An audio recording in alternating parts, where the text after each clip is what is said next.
Is gluten bad for you? Are you poisoning yourself or your children when you eat it? We're going to answer that question coming up.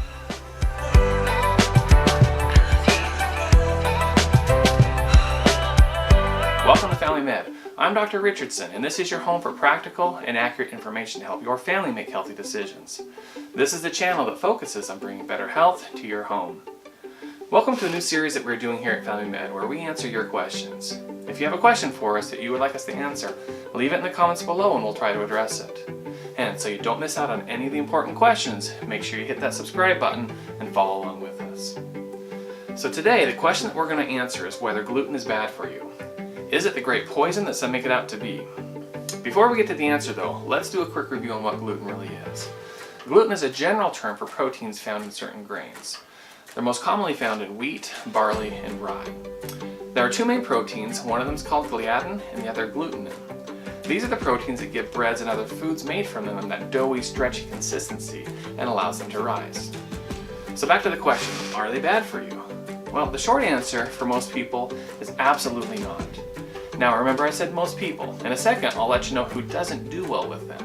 But for the vast majority of people, there are no health problems associated with eating gluten-containing products. It can be quite the opposite. Foods containing whole grain wheat, rye, and barley can be a great source of fiber and in moderation a great part of a healthy diet.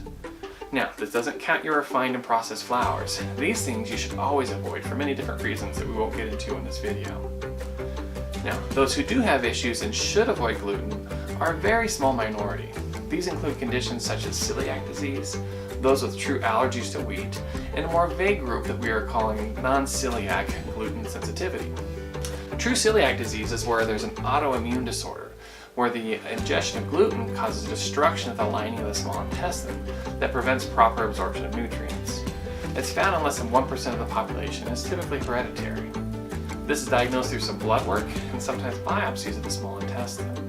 There is a larger group of those who have not been found to have the autoimmune disorder of celiac disease, but can have some sensitivity to gluten proteins, and can have issues such as abdominal pain, bloating, and diarrhea with ingestion of gluten-type products. Some studies have shown anywhere from 1 to 13% of the population may have some adverse effects from gluten. This is somewhat controversial though, as other studies looking into gluten sensitivity have shown that the majority of people who feel they have problems with gluten when tested really don't. Now, if you think that you may be one that has issues with it, there's nothing wrong with avoiding gluten and seeing how you feel. There are certainly good foods that you can get that are gluten-free. But if you do not have any issues with gluten, then there really is no reason to feel guilty about enjoying your mom's fresh baked whole wheat bread. You're not poisoning yourself or your loved ones by eating it, so get rid of that guilt. So there's your answer, short and simple. Certainly, there is more that could be discussed about the issue. If you feel like you may have problems with it, then make sure you go to your doctor and get tested. Now hopefully you found this to be helpful. If so, do me a favor and give a like to this video. And if you haven't subscribed yet, make sure you do so and hit that notification button so you don't miss out on the next episode of I Have a Question.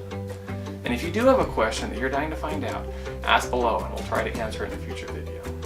So until next time, this is Family Med with Dr. Richardson. And remember, take care of your body because it's the only one you have.